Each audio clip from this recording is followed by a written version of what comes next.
Hello student.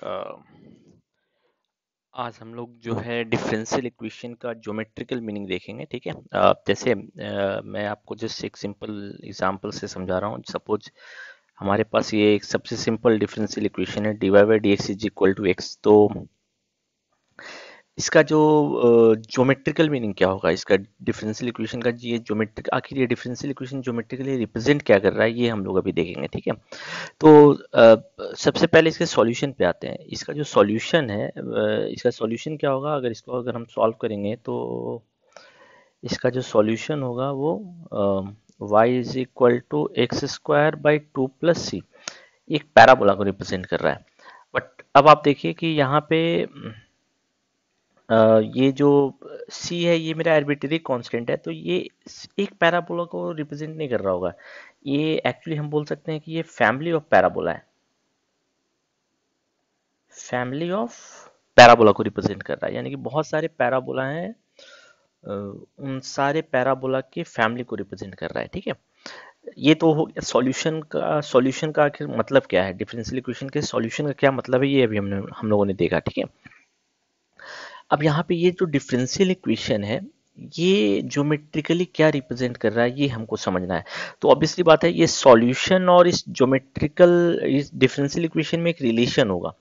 वो relation अगर हम समझ जाएंगे तो हमको इजीली पता चल जाएगा कि ये डिफरेंशियल इक्वेशन ज्योमेट्रिकली क्या रिप्रेजेंट कर रहा है। तो अब आप देखिए कि आपने जब डिफरेंशिएशन पढ़ा था तो हम लोगों ने d y by d x का ज्योमेट्रिकल मीनिंग पढ़ा था। It always represent the slope of tangent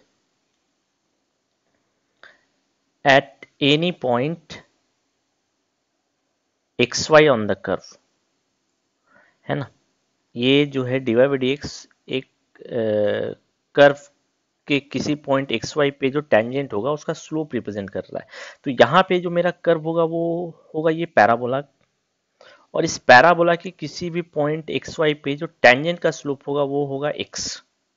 अब मेरा एक्स वेरी करेगा तो उस इस पैराबोला पे जो टेंजेंट होंगे उसके स्लोप भी वेरी करेंगे।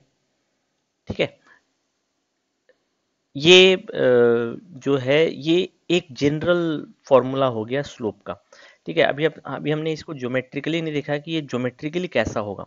ठीक है। मैं अभी आपको सिर्फ बता रहा हूँ कि ये जो डिफरेंशियल इक्वेशन अगर आपको दिया हुआ है वन ऑर्डर का, तो ये एक्चुअली आपको क्या बता रहा है, ये आपको बता रहा है टेंजेंट का स्लोप एक पॉइंट एक्स वाई पर इन जनरल क्या होगा। और जो सॉल्यूशन है वो मेरा वो कर्व है जिसपे ये टेंजेंट का स्लोप होगा d y by d x equal to x.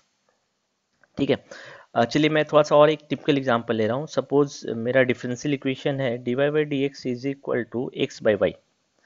इसको अगर हम सॉल्व करेंगे तो यहाँ पे अब पहले आप देखिए कि कर्व है, मुझे नहीं पता कर्व क्या होगा, जब सॉल्व करेंगे तो हमको कर्व पता चलेगा। तो उस कर्व पे किसी भी पॉइंट एक्स वाई पे जो टेंजेंट का स्लोप होगा वो होगा एक्स वाई। यानी वन वन अगर पॉइंट है उस कर्व पे तो वन वन पे टेंजेंट का स्लोप क्या होगा, वन बाई वन वन होगा। ठीक है। अब ये हमको पहले चेक करना पड़ेगा कि वन वन उस कर्व पे है या नहीं। ठीक है। तो ये जो है स्लोप का जनरल वैल्यू दे रहा है, उस कर्व के किसी भी पॉइंट एक्स वाई पे जो जनरल वैल्यू स्लोप का होगा वो एक्स बाई वाई होगा, क्योंकि ये d y by d x क्या बताता है, स्लोप। अब इसको अगर हम सॉल्व करें तो ये आ जाएगा y by d y is equal to x d x. इसको अगर हम सॉल्व करें तो y square by two is equal to x square by two plus c. Two से अगर मल्टीप्लाई कर दें तो ये हो जाएगा x square minus Y square is equal to k. मैंने माइनस को प्लस सी के साथ एडजस्ट कर दिया और टू को भी सी के साथ एडजस्ट कर दिया, तो एक नया आर्बिट्रेरी कांस्टेंट बन गया के। आप इसको सी भी रख सकते हैं, डजेंट मैटर। ठीक है। इसको आप के कर दीजिए तो बेहतर होगा। यहाँ पे इसको आप के कर दीजिए और इसको अब नया जो आर्बिट्रेरी कांस्टेंट आ रहा है वो सी आ रहा है, इससे कोई फर्क नहीं पड़ेगा। ठीक है। ये एक आर्बिट्रेरी कांस्टेंट है। तो अब आप देखिए कि जो इस डिफरेंशियल इक्वेशन है उसका जो सॉल्यूशन है ये हाइपरबोला है। सो सिंपली हाइपरबोला नहीं हम बोल सकते, it is family of hyperbola, है ना। अब थोड़ा सा इसको आप ऑब्जर्व कीजिए कि x square minus Y square equal to c. मैंने इसको ड्रॉ कर रखा है ऑलरेडी, आप ये देखिए, यहाँ पे हमने जो है सी का वैल्यू दे दिया है। सी का वैल्यू वेरी कर रहा है, एक्चुअली आप देखिए तो सी का वैल्यू वेरी कर रहा है। ठीक है, तो सी का वैल्यू वेरी कर रहा है, तो जो मेरा फैमिली ऑफ पैराबोला हाइपरबोला है, वो सारा हाइपरबोला का फैमिली इसमें मिल रहा है। आप देख सकते हैं यहाँ पे एक हाइपरबोला नहीं है, family of hyperbola. It will totally depend upon the value of C. X square minus Y square हमारा हाइपरबोला का इक्वेशन था, इक्वल टू सी। सी का वैल्यू वेरी करेगा तो बहुत सारे सॉल्यूशन मिलेंगे। ठीक है, अब ये तो हो गया सॉल्यूशन का ज्योमेट्रिकल मीनिंग। ठीक है, डिफरेंशियल इक्वेशन हमारा था d y by d x is equal to d y by d x equal to x by y था। ठीक है, तो थोड़ा सा इसको अब आप ऑब्जर्व कीजिए।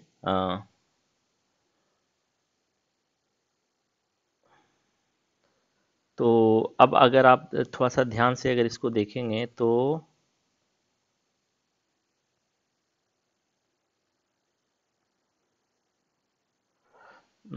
ये हमारा हाइपरबोला है ना।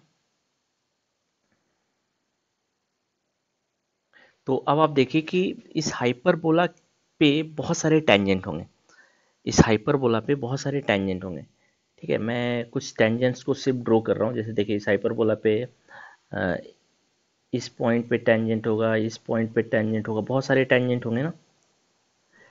इन टेंजेंट के स्लोप का वैल्यू कौन बताएगा? इसी तरह इस पे भी बहुत सारे टेंजेंट्स होंगे। हर एक पॉइंट पे, डिफरेंट पॉइंट पे बहुत सारे टेंजेंट होंगे। इन सारे टेंजेंट्स को मैं जस्ट छोटा छोटा लाइन में ड्रॉ कर दे रहा हूँ। अगर आप देखना चाहें तो इसको आप ऐसे देख सकते हैं कि ये ए मूव कर रहा है तो वो आपका सारा टेंजेंट ड्रॉ हो रहा होगा, है ना। फिर सी का वैल्यू थोड़ा सा चेंज कर दीजिए, है ना। तो फिर से एक नया हाइपरबोला आएगा, फिर से बहुत सारे टेंजेंट आएंगे। तो अब आप देख सकते हैं कि एक्चुअल में जो ये d y by d x is equal to, ये जो है d y by d x is equal to x by y जो है, ये एक्चुअली बहुत सारे स्लोप्स का हम बोल सकते हैं कॉम्बिनेशन है। तो इसको हम बोल सकते हैं ये एक एक्चुअली स्लोप फील्ड है। मतलब बहुत सारे स्लोप्स हैं, तो बहुत सारे स्लोप्स हैं, तो मैं उन सारे स्लोप्स को छोटे छोटे लाइंस में डिनोट कर रहा हूँ स्लोप्स। ठीक है, तो एक नहीं, दो नहीं, बहुत सारे स्लोप्स होंगे, तो हम इसको बोल सकते हैं कि एक्चुअली स्लोप फील्ड है। तो मैंने इन सारे स्लोप्स फील्ड को एक्चुअली इसमें ड्रॉ कर रखा है। देखिए आप, देखिए ये सारे स्लोप्स फील्ड हैं। अब आप देखिए, अगर आप थोड़ा सा ऑब्जर्व करेंगे तो जितने भी मेरे, ये मैंने जो टेंजेंट ड्रॉ किया है, अ, ये जो टेंजेंट ड्रॉ किया है, ये देखिए किसी ना तो किसी, यहाँ पे जैसे ये देखिए, है ना, यहाँ पे फिर ये टेंजेंट आ रहा है, देखिए ये टेंजेंट आ रहा है ना। तो ये अब ऐसे बहुत सारे स्लोप हैं।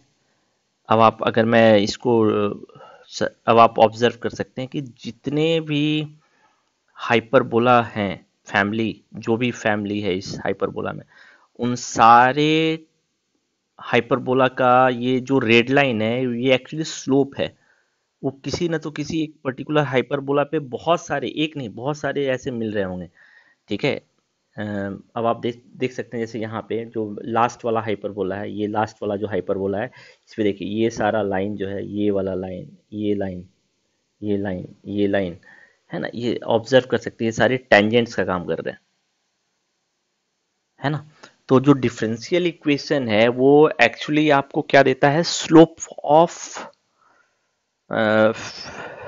जितने भी स्लोप्स हैं उसका फील्ड बता रहा है वो, यानी कि जितने एक्स और वाई का वैल्यू वेरी करेगा तो बहुत सारे स्लोप मिलते जाएंगे। उन सारे स्लोप्स को हमने ये छोटे छोटे लाइंस में ड्रॉ किया है। तो इन सारे लाइंस, एक्चुअली ये सारे जो लाइंस हैं, ये एक हाइपरबोला पे टेंजेंट्स बन रहे होंगे। ठीक है, अब ये देखिए जैसे ये वाला पार्ट है, ये वाला पार्ट है, ये किसी एक पर्टिकुलर हाइपरबोला पे टेंजेंट बन रहा होगा। ये अब हमको देखना पड़ेगा, ये मैं आपको यहाँ पे जस्ट दिखा रहा हूँ। ठीक है, तो जो डिफरेंशियल इक्वेशन है, ज्योमेट्रिकली क्या रिप्रेजेंट करता है? स्लोप फील्ड, यानी कि बहुत सारे स्लोप्स हैं टेंजेंट के। ठीक है, उन सारे टेंजेंट्स के स्लोप, एक पर्टिकुलर टेंजेंट के स्लोप को आप ज्वाइन करते जाएंगे। ठीक है, तो आपको एक पर्टिकुलर हाइपरबोला मिलेगा। अब यहाँ पे बहुत सारे स्लोप्स हैं, तो देखिए, आई होप कि आपको डिफरेंशियल इक्वेशन का ज्योमेट्रिकल मीनिंग समझ में आया होगा कि डिफरेंशियल इक्वेशन का ज्योमेट्रिकल मीनिंग क्या है। ठीक है।